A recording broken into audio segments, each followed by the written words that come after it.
Hello everyone and welcome back to another AFK journey video. In this video we're going to be making a guide for the new event Solstice Clash. It is quite different from Wand Wars if you guys remember that event, in that the heroes are being balanced kind of like a lot more fairly, and now there are really heroes which normally you would never see used actually doing well, like Pippa and Elsa are actually really good in this Solstice Clash. So one thing you can do if you have no idea where to start is you can begin with the spectating. You don't have to use that much tokens to bet, or if you want to bet, you can just bet like 100 or 200 tokens at a time so that you preserve a lot of it while you're trying to figure out, okay, what are the strong heroes, where are the strong combos. When you do enough like 10 spectating matches, you're gonna get a really good idea. Like already I've done like 3 or 4 spectating matches, and I can say that Parisa is actually very strong in Solstice Clash. She has high damage output, and especially with her ultimate, and she also has the useful buffs for your allies.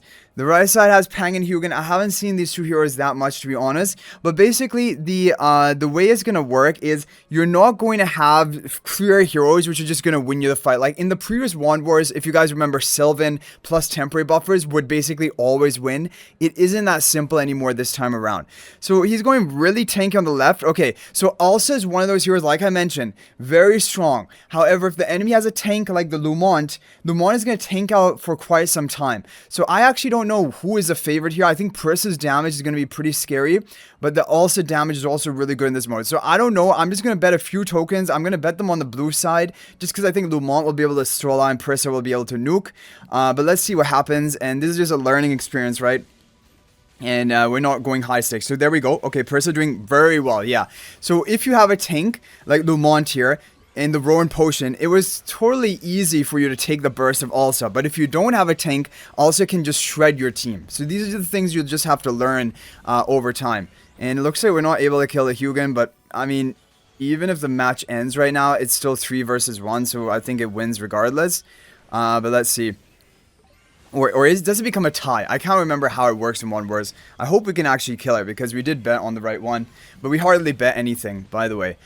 Yeah, but this just shows you that, yes, you're going to need to learn these things. Also, is a really powerful nuker. We haven't seen that yet in this video, but I did see that in one of my other spectating matches. But when you have a tank like Lumont, then there's nothing that the Elsa can really do, because it's just the damage is going to be absorbed. But it looks like we can't do anything to the Hugin either. The Hugin is just strolling out the whole match, which is crazy. And then you have, I'm sure people are messing along in the Solstice chat, like this is crazy that Hugin just cannot be killed. Parisa has damage, but I guess it doesn't break through the shield because it's not like true damage or anything like that. And then Hugin just stacks up the shield. So I'm interested to see, do we get the win here? Because like in Supreme League and even Vanguard Duel, the win is counted with the more surviving units. But in Solstice Clash, I don't know what they've done. So let's see what happens. Nothing happens. So unless you actually win, a draw is not going to count for anything. Okay, so that just was to begin the spectating. We didn't really do much there, but now we're going to go ahead and begin the ranked matches. I haven't done any ranked matches yet, so we're going to get a good idea. Like, you know, we're going to fight people who also don't have much of an idea. But I do have some tips. Okay, we have to ban something. So I'm going to ban, wait, opponent is banning. Select a hero to ban. I've heard that Hepler is very strong, so I'm going to ban Hepler because, you know, giving the additional life, and also he's pretty tanky. My viewer from the VN server did give me some tips, like some heroes like he likes to use. Zoria, Percy, Zoria, I think, Sonja. I'm going to go ahead and pick up Sonja, and I think I'm going to pick up, go ahead and pick up, let's just go with Pang. We'll go for a bruiser type strategy. I think Sonja and Pang. Evie, I don't know how good she is. I feel like she should be pretty good, honestly, because that healing can be very strong, and the only 3 allies that you have to actually investigate. So it seems like I want to go for Evie if he doesn't go for it right now. But if he does go for Evie, I think Iron crowd control could be interesting.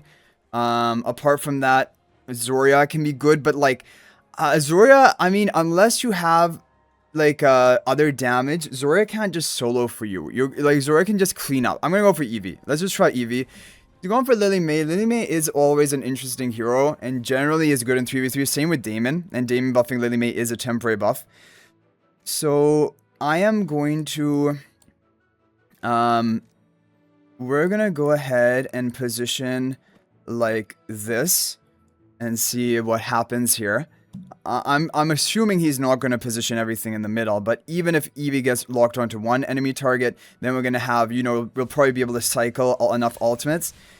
So we're going to get, okay, one investigation right here. Do we get it off in all? Oh, we don't get it off in ultimate because of Lily May. So Lily May does kind of counter the Eevee. I didn't really think about that as much. But even if we don't get the investigations, Eevee's still healing with the Quill. The question is, are we bruiser enough? Because Sonja is now fully applied, yeah, her buffs. And if Sonja is not killed, she can duel well in the end. So that's why I was thinking Sonja will be good. Eevee was kind of good just for the healing, but we didn't get the investigation. So I think I want to go for Talaya. But I will ban Talaya if he doesn't. Because I think, yeah, Talaya is strong, but she's not as strong as before. She's not as strong as the previous Wand Wars. What other hero? Vala I've seen do pretty decently, so I think, and Parisa as well. I'm going to go ahead and ban... Oh, wait, I missed out on my ban? My bad. So I was on the left side this time. So he bans Eevee. Okay, we're going to go for Parisa. Because we know she's strong. I'll probably go for Vala too. He's going super stall out. Which means that I think I need to go for... I'm going to go for Pang and Sinbad. I need to go for a bit of a tank as well, and I think Pang should do the job, because otherwise Roy can just come in and clean up if I just have damage dealers. Lorson, so he's going to try to burst in a way, but like he can't really burst because all he has is Talaya. We really want to kill Talaya before, or actually, even if not Talaya, I want to kill the Lorson before the Zoria comes down. I think that's really important. And Pang, I don't think Pang should go down because the shielding should be enough. Talaya, I just don't know what to expect because we are lacking true damage on our team. So that's going to be tough, right? Are we going to be able to kill? But maybe we are, just with our raw damage. Okay, we got the Vala onto Lorison. That's good. And we're just going to kill a Lorison right now. Perfect with the Parisa. Parisa burst is high, yeah, as you guys can see. So Parisa, Vala, I like this combo. Pang as a tank, I also do like. So I think this is a good combo. Definitely you can try to use in your own matches. If I want to pick both Indris and Vala and then top it off with a tank like Brutus, like that would be great. And there are a lot of tanks here. There's Granny, Callan, Temesia. So if I can pick those two damage dealers, I'd be happy. Okay, he picks Theta. I'm gonna pick both of these damage dealers because I feel like these are really good damage dealers, and there's kind of like nothing left now for damage dealers. He's gonna have to go for some sort of bruiser comp, and there's so many different tanks left, so I can easily pick Brutus and probably... Oh, Iron is good because he's gonna crowd control and get these heroes grouped up, so that's gonna interfere with my plan a bit. But I think I might go for Callan. I'm actually gonna go for Callan because Callan's unaffected. So because they're picking up the Iron, I think it'll be better if we just go for the Callan. And what we can do is we can have positioning like this. Because even though the Indris and Vala are not in the range of Callan, he's going to go for Iron ultimate and he's going to pull them up. So he's going to pull them into the range of Callan. So that's why I want to position like this, because I don't want these heroes coming up to the front line. So hopefully with all of this damage, we can just burst them. Like, Callan's tanking for some time, but no, Theodore got his ultimate off, and that's dealing a lot of damage. We get another shield from Callan, but, like, our Indris and Vala, okay, Vala got the kill, nice, and we're gonna get it done. Yeah, we're gonna get it done. Yeah, I think Indris is decent, but he's actually maybe not as good as he was in Wand Wars. In Wand Wars, he was kind of like a beast, like, shredding enemy teams. Here, he's decent, but also, like, it takes him some time, and he probably needs another damage along with him. I have noticed that Galahad is pretty strong as well. I'm going to try to first pick Galahad. I think I'm just going to get rid of the Iron, because crowd control can be annoying. So I think I'm planning to first pick the Galahad. Thorin as a tank would be good. Nara I feel like can be good, pulling into the backline. Rowan with the energy potion could be good. So okay, he didn't ban anything. I'm going to go for Gala. And I think I'm going to go for Rowan because the energy potion can also boost the Gala. So I'm thinking like Thorin and Rowan along with Galahad. So I think really I feel like the more important thing is there are a lot of different heroes which are decent enough in the Solstice class. You'll learn that as you play, but your team comp is really important. Having a dedicated tank, having a support, and having a damage dealer. I feel like that is definitely the dream team comp. So we can go ahead and position like, I kind of want, I want to have them back because I want the Thorn to walk up. I don't want the Shakira to like lock on the Thorn with Galahad also in range. So I want, hopefully the Thorn can walk up a bit so Shakira is not going to be in range to attack the Gala. Okay, a little bit at least. So now we're just waiting for Galahad ultimate. So Shakira ultimate goes off. That's going to be the damage reduction for them. But now we have the Rowan potions. We have the energy. We have the Thorn tank. And Galahad damage probably will be enough. Although the Shakira is doing well, but not probably enough, right? Like we have enough tanking power. We're going to kill the Mikola here as well. And all that's left is the Shakira. They did get control of the Honor Arena with our backline positioning, but I think the positioning was good, and that is going to come out in our favor. So Galahad, I feel like, is a really strong option. I think that definitely she's one of the heroes you should consider for your team. So who are we going to ban here? Who's a strong hero here? Maybe I want to pick Silven this time. Maybe I want to pick Silven. So let's go ahead and ban... I'm not going to ban anything. I don't know. Because I want Silven Parisa because of the temporary buffs combo. Solstice should also be strong. Pang, I think, is good. I'm going to go for Silven, and I want to get Pang, and I want to get Parisa. He goes for Lily May. Okay, that's smart, because he's going to interrupt the Silven. And he goes for Sleeve. So I'm definitely going for Pang. There's no question about that. The question is, do I pivot my strategy? I think we're still fine to go with Parisa and Pang. Like, Lily May is going to interrupt my Silven, but at least Parisa is going to be dealing high damage, and maybe her ultimate can also be a win condition. So that could be a plan for us. I'm worried about Temesia. Yeah, a lot of people are picking Temesia because Temesia goes into the backline and does really well if there are like multiple carriers on the enemy team. And that's kind of like what they're planning here. So I'm going to position like kind of spread out so Temesia can't like get our grouped up team all at the same time. Pang is a good tank. But the enemy team, I'm kind of worried about that enemy team, honestly. I'm pretty worried about their team. So let's see what happens here. Okay, interrupt the Silven, but Parisa is dealing damage. Pang is good. Up front, got the shield. Solstice, though, is guarding our ultimate. We got the kill. Whoa, look at the Parisa. This is insane. What did Parisa... She just... Like, we were thinking this is a Silven carry comp, but Parisa was actually the real carry. That is crazy, man. Pang and Parisa just one-shot the entire enemy team with their ultimate. Okay, guys, so now we're going to go ahead and end off the video with some spectating. Because spectating and guessing the right, winner is going to give you the quickest coins to actually buy out the shop. And even if you lose, you still do get some coins, even if you lose and you're betting. And if you're limited on time, you can do bigger bets. If you have more time, you can do more smaller bets to try and increase your earnings. But definitely, what I would recommend is, even if you have no idea which team is a favorite, do look at the odds meter down below. Because players who watch this mode and are betting, generally, they've been betting for a long time. Like, and so usually the majority is right because they have a lot of experience into seeing which are going to be the stronger hero combinations. So by going for that meter, it is going to be, you can sometimes go for that. But on the same side, if you think that even the underdog, for example, has a better team comp, you really feel confident in that team, you can bet that because you're going to get much higher rewards if you win and you were betting for the underdog with the better odds ratio, right? So, Hepler is good in this mode, Gerda as well is good in this mode, but I really like Pang, and Pang Sonja Bruiser is strong. Lorison is good, but I just feel like they lack the damage to actually take advantage of the Lorison chain, so I'm also definitely leaning towards the red side here. Yeah, heavily leaning towards the red side. But let's see what the final hero is. It's going to be Sinbad.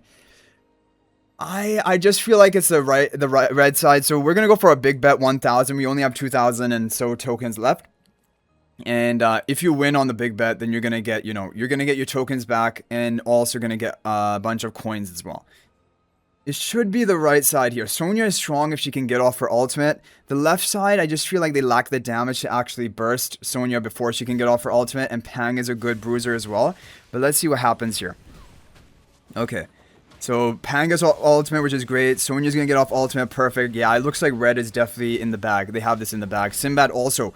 pretty good damage dealer as long as he can stay alive long enough. So that was an easy sweep. We could have even went all in, but going all in is also risky if you obviously don't know if it's going to work. So we got pretty good odds ratio, honestly, given the fact that basically everyone was voting this side. We got more guest tokens back, and then we got the tokens for the shop. So we can just go ahead and do one more spectating. But now the red side is going for even more damage, like Reese and Indris. So double damage dealers. For Esther as a tank, yeah. So Cryonaia, you just need to have enough tanking front line and no way to get to the back line to basically allow Cryonaia to get off her ultimate. But I feel like, what is it? Isn't it going to be left again? I'm going to go 1,000 on left. We didn't go trust Cryonaia the previous time. I think, see, the thing is, Indris and Reese, they're going to just be stuck on the Fresto. I don't think, and Fresto's going to energy recovery boost the Cryonaia. I don't think that they're going to be able to kill the Fresto in time for Cryonaia to die. But maybe Fresto's really squishy in Solstice Clash now. Let's see what happens. Okay, Cryonaia is getting hit by Indris. Oh, it's close. Reese got the Cryonaia. Okay, but is it still gonna lose? Even though, what is this match? Even though they killed the Cryonaia, it's still lost just because of the tankiness of Fresto and Parisa. So we got some of our victory back. Okay, everyone, so in this one, probably everyone voted for this. That's why we didn't get that much. But anyway, guys, you get the picture about betting is your quickest way of actually getting your coins to buy out the shop. Now, if we take a look at it now, I haven't even played that much ranked or even betting, but we're up to 6,600. We can almost buy out you know, a good amount of these stellar crystals right here. Okay, guys, so there's actually going to be a better way of using your your token, your currency. You should be buying these guest passes, because these guest passes, as an honored guest of the Royal City Show, you can place up to 7,500 tokens per guest and get 1.5 times hourly token gain. Also unlocks an exclusive emoji. The emoji is just for your status. That doesn't matter as much. But 1.5 times hourly token gain, that is going to allow you to recharge more quickly. And that's why these passes are going to be important, okay? So I would say try to, you know, because it's just going to help with your recharge, and that's going to increase your overall earning.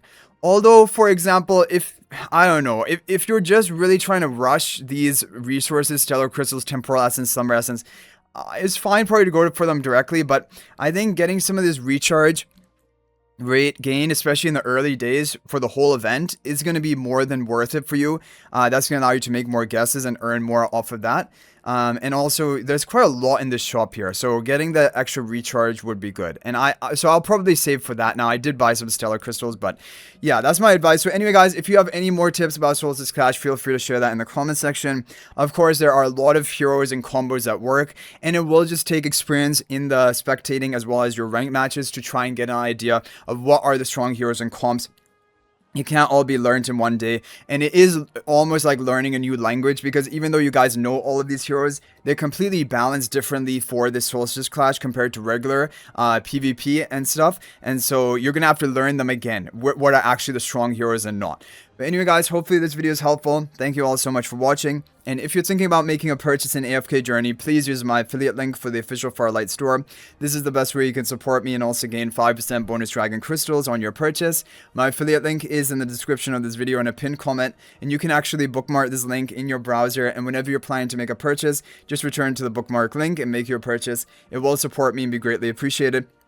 So thanks for watching. I'll hopefully see you in the next video, and until then, everyone, peace out for now.